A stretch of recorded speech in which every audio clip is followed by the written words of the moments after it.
Here's Sondre Rasch with SafetyWing.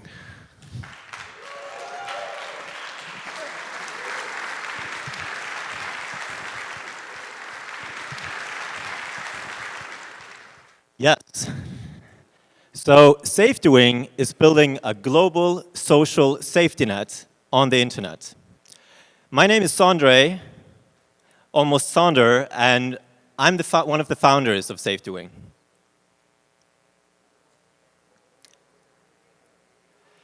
"10,000 years ago, our ancestors used to live as nomads in small tribes. And that was a pretty good life. We explored, we traveled together, and we had adventures by constantly going new places. But then we discovered agriculture.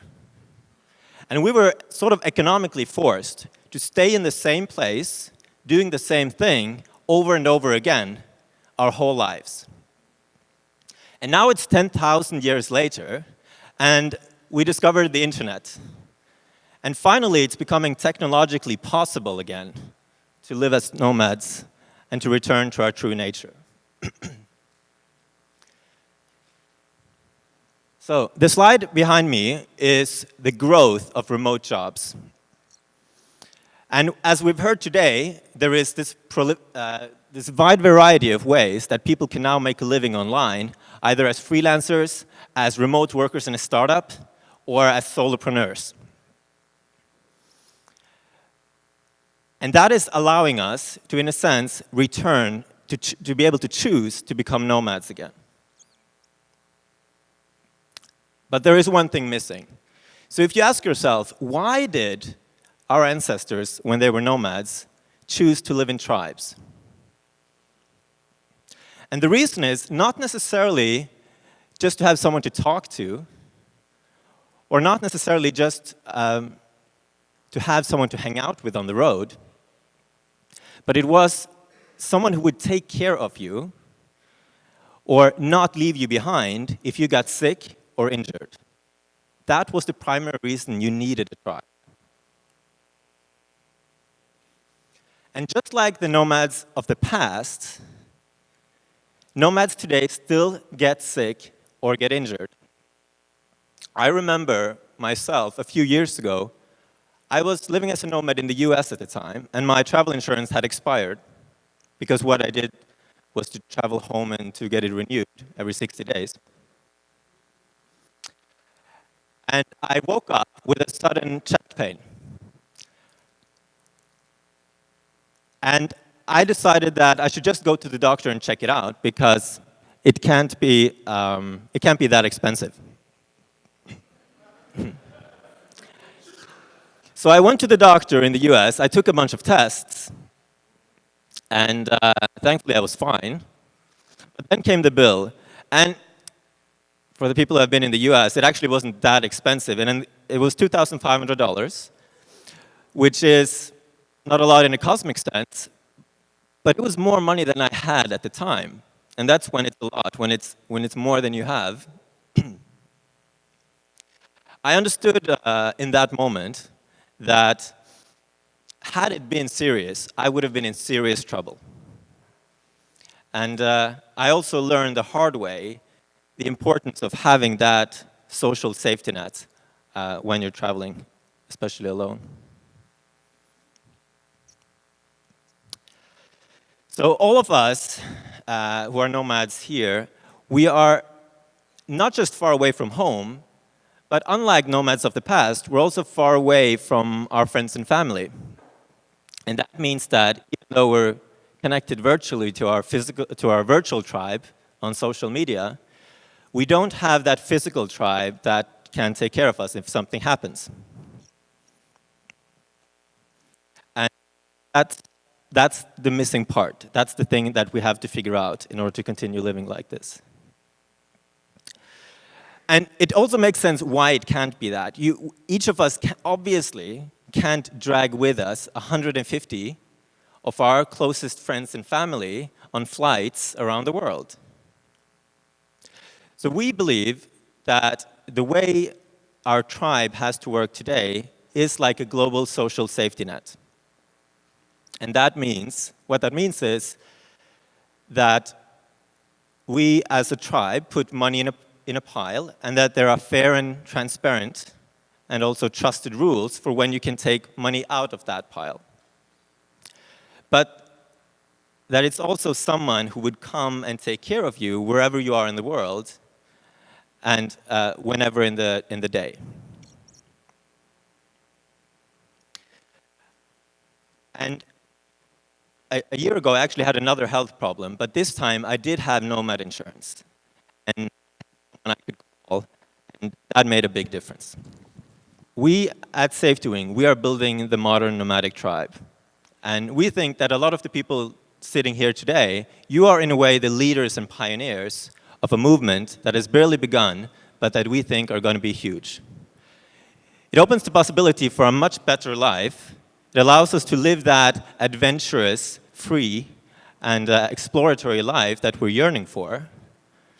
But you don't have to do it alone. And that's our commitment to you. That is that there will be a tribe that will be there to take care of you if something happens. And I think that will make a big difference. Thank you.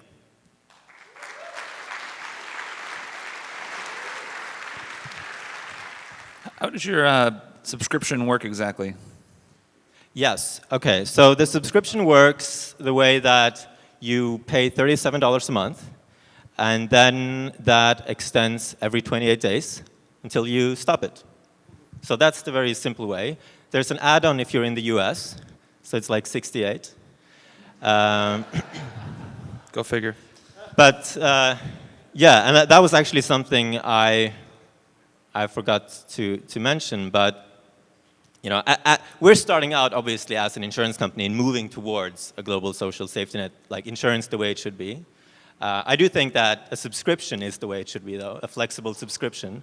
It's much easier to be able to just sign up for something and cancel it when you don't need it anymore. For example, when you're going home, than to keep going. And that also, in a way, represents that commitment to help, you know, your fellow nomads, and it's their commitment to help you. So that's kind of philosophically how we look at that idea of a subscription, which we, for some reason, are the only one to have. So my question for you is, I guess I've traveled quite a bit, and I've always used World Nomads in the past for my insurance company. And my bold question for you is, why should I make the switch to SafetyWing? Right. Okay. So the first is, I think we have made this product as simple as possible. When we didn't come from insurance. Like, by the way, the people there in the teal t-shirts, like we are nomads, and we made this product for nomads. And the first thing we realized as we were building this product is that insurance is very complicated. And that makes it very difficult to compare things. And you have to make many choices which are obscure and irrelevant. And I don't know why it works like this, but that's the way it is. So we have made choices by thinking about ourselves. What do people in our situation really need? And by doing that, we simplify the contents of the insurance to be optimized towards that. So that's one reason. Another reason is, you know, just that it's a good product that's on a subscription, $37 a month. So I don't exactly, like, a lot of options are could be either more expensive, and part of that is because they have things that you wouldn't need. And so that, I think, is also an important and good reason to have it. Yeah, and lastly, I would also say, and I know this isn't like a big buying reason, but I certainly think about that with other products. When I see and there are some great companies actually in this room, when I see someone who is like in this movement, you know, building something for us, you know, I would definitely give that usually an extra look, because I know that as they grow and get better, then the services that we need and the infrastructure we need will get better. So I would say that's like a little bonus reason. But the primary reason is it's a good product made for you, and it's on a subscription. My question is it just for US citizens, the insurance, or is it even for other countries? US only. No, it's global. So you can buy it for almost any home country citizenship and in any destination. So there are just a handful of exceptions. Yeah. I have a two-part question. First, can you, as an American citizen, can you use it in the United States? And, or I guess, can you use it in your home country anywhere? And secondly, can you share any of the details of the coverage? Yes. All right. So the answer to the first one is, it is of course possible to buy while you're on the road. That's a key thing that all nomads need. There is some home country coverage, which is like every 30 days up to every 90 days. So you can go home and be covered in your home country for that time, but it's 15 in the US. We are trying to simplify it as much as possible, but it is just the case that we're hitting, in the US, healthcare is very expensive and dysfunctional, and we're trying to make it work as well as we can.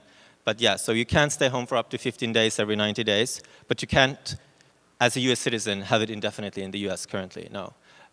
We are, however, I should say that we are working on other products that are coming up, and this is among the problems that we want to solve in the long run to make our product truly global. That is our ambition. And most insurances I looked into were substantially more expensive. So how do you have the same quality with taking way less money? Yeah, so there are a couple of reasons for that. One is not like a particularly holy reason, but look around the room. Nomads are pretty young, and age is actually the primary driver of health costs, so that's one reason. And the other is that we have taken out certain things which are not useful for us. So those are sort of two reasons. I should also say, as we have gotten into insurance and really learned how that works, there is one reason which is less interesting, but it's true. And that's that the way insurance is distributed today is not like a normal internet product where you sort of buy a subscription and it's sort of very simple and clean. But it's usually distributed in a very expensive way, which is that there are a bunch of agents all over the world selling it. And that cost structure, it turns out, as we have gotten into learning the industry, is a big driver of why things are more expensive than they have to be. And that's not just health insurance, that's also other types of insurance.